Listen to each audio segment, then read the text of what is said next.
Hello YouTube, I'm here in the guitar department with Chris. Hello. Good morning. Hi. We're doing a follow-up video to the SG versus Les Paul. Which turned out really good, actually. Yeah, it felt good. Yeah. And then you guys watching the channel just did some amazing reactions. Crazy. The amount of comments and hate and love and just, you know, general stuff going on in the comment section. Overwhelming. Thank you. It's awesome. Even if you hate us, it's cool because we know it, you know. Yeah, there was some really nice stuff, thank you so much, and there was some not so nice stuff. Yeah. And there's also some stuff we missed out. Yeah, some good points. Intentionally, so we could make a part 2. Ooh. Conspiracy. We're back here. I've got the Les Paul in the previous video. Am I you little baby? I mean, not really mine, but could happen. We were talking about this. You kind of fell in love with that, didn't you? Yeah, yeah. I had an SG, but it was not an original SG. It was a double cut, let's put it this way. And I liked it, I played it, but at the end of the day, I just went back to my good old, you know, body shapes. And this kind of, I don't know, it seems to change again. Uh-oh. Whatever. Well, I don't have money right now, so I'm safe. It is a really nice guitar, Yeah. and I've got an SG, but I would consider buying a second one because that particular one is awesome. Find the serial number if you're interested. What we've done is we've looked through the comments of the previous video and we're going to read them out, answer some of the questions that was asked. Yeah.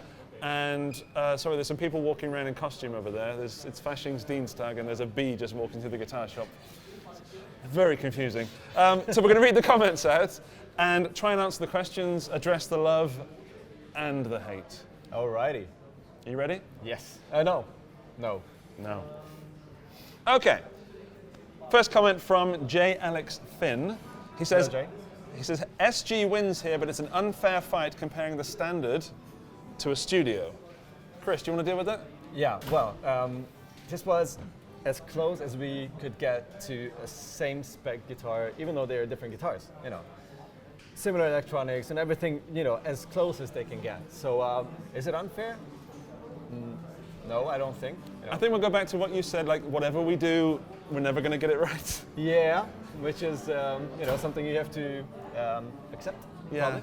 I mean, at least it's a Les Paul, not like a Strat. So yeah, well. That would have been a bad move. Next comment from Harald Deur. Do you want to go for that one? What? Harald Deur? Harald Deur Helgi Agnarsson. Okay, Harald Deur, Holdor, says, now, all right, can somebody help me out? Does anybody know how long the SG body is? Please help me out. You're back with what we're going to call a measuring stick of discipline. And Chris is going to measure the SG for you live on YouTube. That's not live. What do you want to hear? First of all, we only have centimeters for you. Sorry. Up until the point, like the longest end of the horn is like 40 centimeters, which is inches. And between the horns, it's going to be like 35.5-ish. Up until this point. Yeah.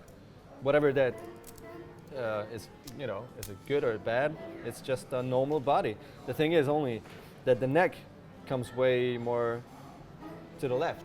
And that's what's interesting, not the length of the body. So there you go. Just looking at the average length of a banana, which apparently is 6 inches, which is about 15 centimeters. So that's about 2.5 bananas. I have one. Okay, I know what this guy's referring to. Do you want to hit this one? Yeah, of course. So, yes, of course, the scale length is the same on both of these guitars, but the actual neck, I'm not talking scale length, I'm talking the neck, the piece of wood that's coming out of the body up until the saddle is longer on this one. Tell us about scale length, Chris. What is the scale length? Is from this point, from the actual bridge saddle up until the nut. That is the scale length. So the length of the string? The part of the string, the length of the string, the length of the part of the string that is vibrating. Right. Well, that's no, let's not go into that. Well, that's the bit that you want to vibrate. So the thing is, of course, this is the same. But from here, the actual part where you can grab, you can put your thumb around, that is, what is this? Sort of something like 38-ish centimeters, that is. This is scientific. Let's call it 38-ish. 38-ish. And this goes, well, let's count up until here, I would say. 43 centimeters. If you want to really go nuts and count the last one, it's like 45 and a half. So it's 38-ish versus 45-ish. Ish, yeah. But scale length is the same, of course. The actual stubtail piece is way much to the front on the SG for that reason. So let's just measure that part there. Wow, we are really scientific. I'm going for it. We've got a measuring tool, so we're going to use it. Our pleasuring tool. 15. 15-ish? And that is, no, not underneath, just up until there, which is like 14-ish. Half a centimeter, maybe a bit more to the front. And then just to satisfy my needs as a measuring guy, can you measure the scale length, please? Oh, really? Yeah, just want to prove it. You don't believe Gibson, is what you're saying. I don't want other people to comment they're unsatisfied. And read out loud, we're going to go please. 62.5-ish to that saddle. Yeah. In the middle of the saddle. Which string are we talking about? The G. Of or course, the D. Always the G. 62.5-ish. And we are talking 62.8 on the G. And it's probably not set up perfectly because it's a bit less than 62.5 on the D. Yeah. So 62 and a bit. Yeah, and a bit-ish. There we go. There's your answer. 62 and 2 bananas. The neck radius is much flatter on an SG for a little faster picking. Is it? We don't know. Well, we do. Well, but we're going to prove yes. it. But let's just check this out. This is my little tool I grabbed from the repair shop. What we do want to go for is the 12-inch radius, which is the radius you find on Gibson guitars. But is it the same on an SG? Well, let's check it out on the Les Paul. You've done this before? Oh, no, never. So there should be no light or air in between the fretboard and the measuring tool at this moment. Which seems about right. Good. So we've got a 12-inch radius on this bad boy. What a surprise. Let's switch over to the SG.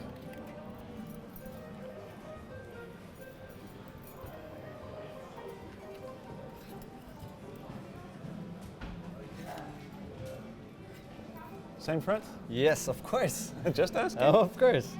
Now you can watch it from this direction. Lighting is better. Oh, Andy. What? It's 12-inch radius. Fantastic, Chris. We did our job right. Woo. I'm so relieved. Yeah, me too, because I wasn't actually, it was 99% sure that we were correct on that thing. So there's your answer. The SG radius may feel flatter. Chris, why? Yeah. Body construction, neck profile, who the hell knows, really. Really, but I know what he means because it does feel more modern or fast for some reason. It's probably the thinner neck or the D-shaped neck or the huge amount of excess to the higher frets. Probably, I'm not sure, but it's probably a mixture. So to answer that statement, it is not flatter, Nope. but it feels flatter. Yeah, absolutely. Next comment. Chris, talking about Gibsons with an almost all PRS background. We wouldn't do such thing, right? Never. No. SGs are the evolution of LPs. Ooh. Let's talk about that. So the Les Paul came first. Yeah. Then, as we mentioned in the first video, yeah. the SG came after 61, the SG came out, which was still called the Les Paul. Funny enough. What? And someone actually mentioned it. We can read out his name. Good point. Of course, we didn't want to do a full-on history lesson and bore you to death. But if you're interested, yes. The first, I think, 2 years, 61, 62, the SGs were still called Les Paul, which Mr. Les Paul really didn't like at all, using his name on a guitar that he had nothing to do with, and he didn't like the shape and everything. So he told, that's a no-no, and they changed it. And since then, it's called the SG, which is solid guitar. Yeah, very creative, but it's kind of. I said that with a kind of question in my voice because I wasn't actually sure. But it is. I wasn't expecting a question. It's that simple. Solid guitar, that's it. This is my favorite comment, so I've given it to you, Chris. Okay, that's Echoes 012 saying, the LP sounds warmer because it's a yellow burst and the SG is red. Perfectly scientific. Yep. I'll go with that. Yeah. I think that might actually be Billy Corgan in disguise. This is a serious point that we didn't touch upon in the first video. Okay. It's about the position of the pickups in relation to the body. Yeah. So if I could just read, this is Eric Clayfield. The SG's neck pickup is located a little further down than on the Les Paul. Yeah. Sure, it's a slight difference, but it's a profound one. It's not a slight difference, actually. It's a huge difference. It's Well, almost like half may I? of the May I? half of the pickup length or width is the difference actually in the placement, which is a huge difference. So you're And of talking course- about the end of the binding here to the beginning of the pickup. Exactly. Which makes a lot of sense because the neck is so much to the left on the SG. You need some more wood here to actually stabilize it, and this was necessary to, of course, to keep the guitar together. So the pickup had to move to the back, which does change the sound of that pickup. I wonder how long can you actually hold the guitar? That's about without it. Oh, that's a heavy guitar. Yeah, so Should've it taken will the have SG. more of a clear sound, less bassy, less huge on an SG if you play the neck pickup because of that. Already because of that. And we're not talking about top wood on the body or thickness or anything else. It's just the position. The bridge pickup is pretty much the same. I mean, position-wise. Yeah. Hey Gabriel, how did they forget to mention the maple cap on the Les Paul? Question mark, question mark, question mark, question mark. And the neck difference depends on the year of SG or Les Paul was made. Gibson changes the neck profiles depending on year. Yes, of course. So yeah. first part first. Yeah, first part first. Of course, there's a maple cap on almost all Les Pauls. Not all, but almost all. There are some custom models, like originally the customs were only mahogany, like full-on mahogany, no cap on top. And of course, most standards and anything newer will have most probably a maple cap on it, which changes the sound, of course, which changes the Let's looks. get some words in most there. Let's get some definitely. words. I'm going to go for more spanky. Yeah, most probably. It's that wood quality changes the sound is 100% sure.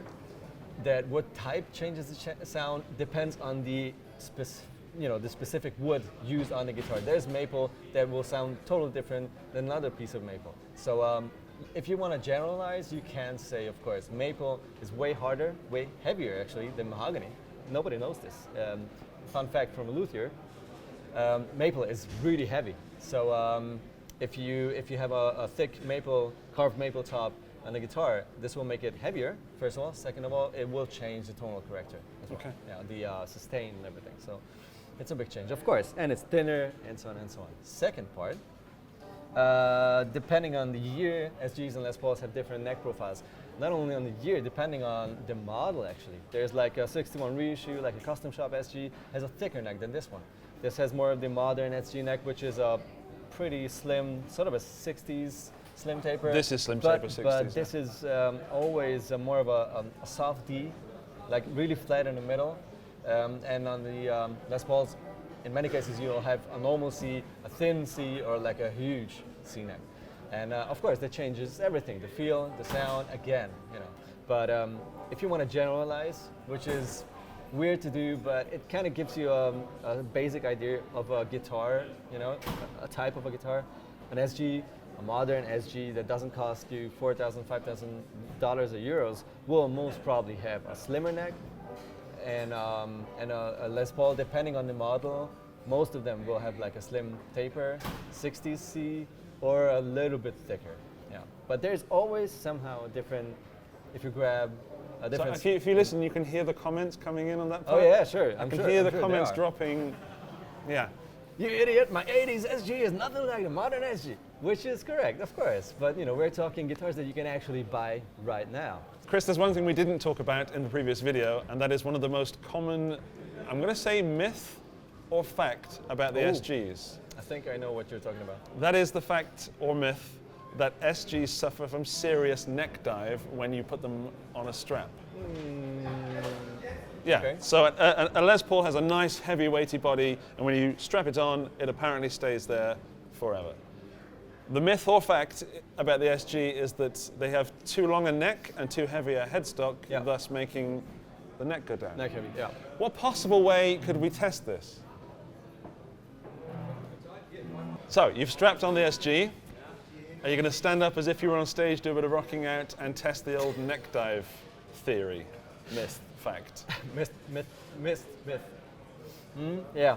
All right then, go for it. Okay. Well.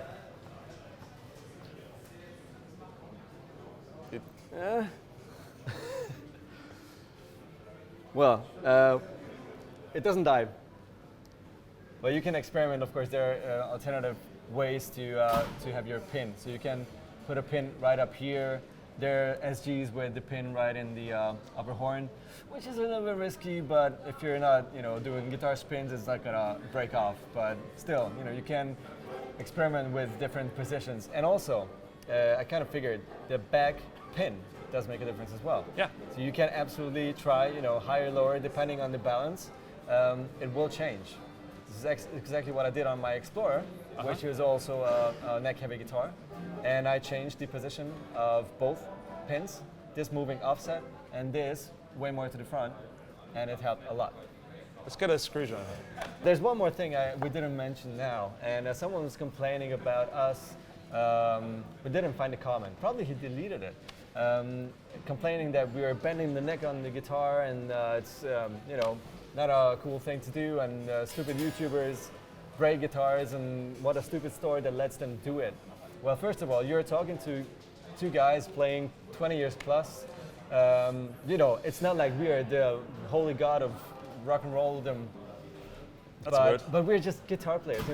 It's not the first time we have a guitar in our hands. He actually owns an SG for years, and I'm a guitar luthier. You know where the limits are, and SG neck bends are totally fine. You do this on a Tele, you do this on a Strat, on a Les Paul, on an SG. Just have to know what you're doing, and if you're bending it a bit, that's totally fine. It's totally fine. There's nothing wrong with it. And if I may have over-dramatized the neck bend in the previous video for entertainment purposes. Yeah, a bit, but it was totally in the okay region still. Yeah, I mean, I could demonstrate too far if you want. Well, then you have to buy it. Because we don't sell that guitar then. But it's a store that doesn't allow his players and customers to try the guitar, in a proper way.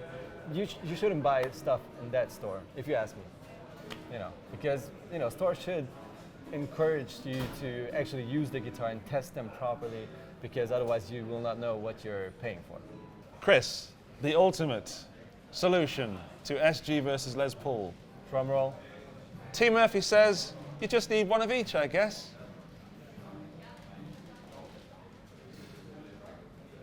I have nothing else to say. iPad drop. iPad drop. It's yours, do it. It is the ultimate solution. Yeah. If you heard it in the video before, and I heard both of them in my head at the same time, what a beautiful combination of tones. A great mix, absolutely. Yeah. So go to the Thomann website, search Gibson SG. You're really cheesy, man. Go do the twinkle. Go and try them, and then just go and buy the one that you love, and then buy the other one later on. Ultimate solution. Yes, there is room for the guitar locker, for a Les Paul and an SG. We'll see you in part 3 of this video coming soon. Thanks for watching. Let's go smash the subscribe button. Ooh. That looked nasty. Andrew?